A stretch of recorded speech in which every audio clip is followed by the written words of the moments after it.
இருதயத்தை கொடுத்து உங்கள் உள்ளத்திலே புதிதான ஆவியை கட்டளையிட்டு கல்லான இருதயத்தை உங்கள் மாம்சத்திலிருந்து எடுத்து போட்டு சதையான இருதயத்தை உங்களுக்கு கொடுப்பேன். வேற யாருங்க ஹார்ட் ஆப்ரேஷன் பண்ண முடியும்? இந்த ஹார்ட் ஆப்ரேஷன், அந்த ஹார்ட் ஆப்ரேஷன் பண்ணலாம், உலகத்தில் பண்ணுறாங்க. ஆனால் நான் சொல்கிறது, இந்த உள்ளான மனுஷன் எங்கேருந்து எண்ணம் வருது, செயல் வருது, ஆட்டிடியூட் எங்கேருந்து, அதையே யாராவது மாற்ற முடியுமா? அவர் ஒருத்தர் தான் மாற்ற முடியும். புதிய இருதயத்தையே தர முடியும். கிறிஸ்தவம் என்பது நீங்கள் வாங்க ஏதோ ஒரு போதனையை கேளுங்க, இயேசுடைய போதனையை கேளுங்க, லைட்டாக கொஞ்சம் கொஞ்சமாக அப்படியே இம்ப்ரூவ் பண்ணிட்டு வரலாம், அப்படி கிடையாது. இது இயேசுகிட்ட வாங்க, இந்த இயேசுவை நம்புங்க, அவர் உங்கள் பாவத்தின் நிமித்தமாய் சிலுவையில் அறையப்பட்டார்னு நம்புங்க, உங்கள் அசுத்தத்தெல்லாம் அவர் ஏற்றுக்கொண்டு உங்களை சுத்திகரிக்கிறார்னு நம்புங்க. உங்களுக்கு ஒரு புதிய இருதயத்தை அவர் தருவார், ஒரு புதிய ஆரம்பத்தையே தருவார், உங்களை புது சிருஷ்டியாய் மாற்றுவார், உள்ளிருந்து உங்களை மாற்றுவார். ஏதோ வெளிப்புறமா சட்டையை மாற்றிக்கணும், இதை மாற்றிக்கணும், கையை கழுவிக்கணும், இது இப்படி கிடையாது. உள்ளிருந்து உங்களுக்கு ஒரு உண்மையான மாற்றத்தை கொண்டு வருவார் என்பதுதான் உண்மையான கிறிஸ்தவம். அது உங்கள்கிட்ட இல்லைன்னா, இயேசு அந்த விதத்தில் நம்பினது இல்லைன்னா இன்னைக்கு நம்புங்க, அப்படியே போயிடாதீங்க. உங்களுக்கு ஒரு புதிய இருதயத்தை அவர் தருவார், கல்லான இருதயத்தை எடுத்து போட்டு சதையான இருதயத்தை கொடுப்பார்.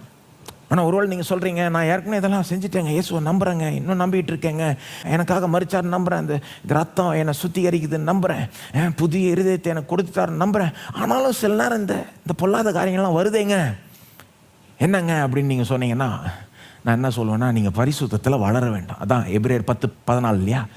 பரிசுத்தமாக்கப்படுகிறவர்களை என்றென்றைக்கும் பூரண படுத்தி இருக்கிறார்.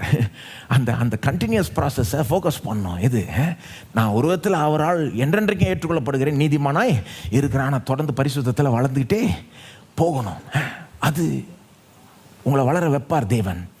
இன்னும் கேட்டால், நீங்கள் பரிசுத்தத்தில் வளரணும்னு இயேசுவே ஜெபிச்சார் தெரியுமா உங்களுக்கு? யோவான் 17:17 யோவான் 17:17 இயேசுவே நீங்கள் பரிசுத்தத்தில் வளரணும் என்பதற்காக ஜெபிச்சார். உங்களுக்கு தெரியுமான்னு தெரியல, வாசித்து பாருங்க. இவர்களை பரிசுத்தமாக்கும் அப்படின்னு பிதாவிட்ட ஜெபிக்கிறார், எல்லா விசுவாசிகளுக்காக ஜெபிக்கிறார். எப்படி பிதா பரிசுத்தமாக்குவார்னு சொல்றார் இயேசு, உம்முடைய சத்தியத்தினால் பரிசுத்தம் ஆக்கும். யோவான் 17:17.